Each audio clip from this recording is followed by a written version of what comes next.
Yo, what's going on, everybody? It's another day, another opportunity to minister. I'm excited about it because we're gonna have GenTalks for all of the generators. GenTalks is where we have real conversations with real people about real stuff to encourage people through those stories. And so I can't wait for you to see it and be a part of it. Let's grow.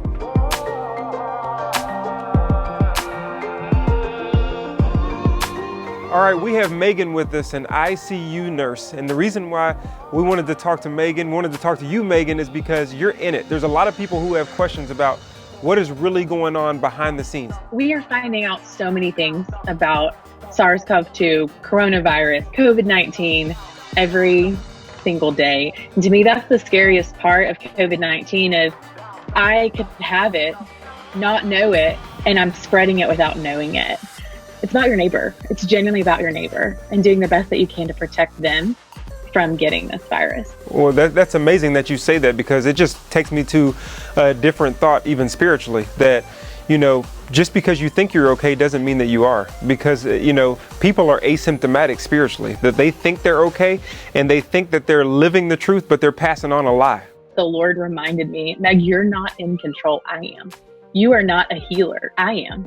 You can be my hands and you can be my feet and you can be a reflection of my son, Jesus Christ, by loving these people well and serving these people well. But ultimately, you are not in control. I am. Yo, we just finished our conversation with Megan, and really she was concerned about taking care of other people. She was concerned about her neighbor. And so I think we can really all learn from Megan that our greatest concern is not ourselves. God will take care of that. Our greatest concern is to obey his word, and that starts with taking care of our neighbor. So it was an awesome conversation. Now, as a mom, talk to all the moms out there. How in the world did you go through isolating yourself and taking care of kids? Take us through not only your fear and anxiety, but how did you actually get through it? My family was calling me and they were praying for me, you know, and my coworkers were praying for me because clearly they knew what was going on. My pastors would call and they would pray, and everybody just, they helped me to lift my spirits. And then I had to tell myself, like, what? God is, he has this covered. Listen, we just talked to Elizabeth out in California, okay?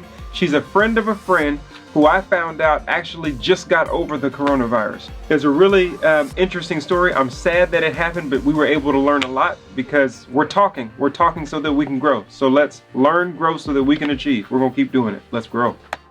You know, we want to have real conversations about what people are going through, but it's not just something that you can look on the news and it's just, you know, people are hurt over there. Well, I tell you, you know, the coronavirus, you look at it a little differently when it hits home or hits that bubble. Right. I had an uncle in Baltimore, and then to see it just tumble so fast just shows you that the coronavirus itself, you hear these different stories, but it can fall off really quickly. You know, this can either take your view of God down or it can take it way up.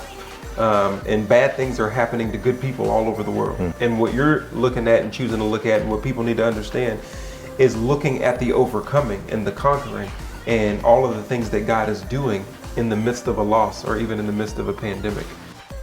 As you can tell, God is talking, and he is not stuttering right now, going through this pandemic and these hard times. He's trying to get the attention not only of the whole world, but he's trying to get the attention of his people. And where are his people and where are we at? God is changing things so that we can reconsider our position in this culture, so that we can have a greater position as it relates to our relationship with God.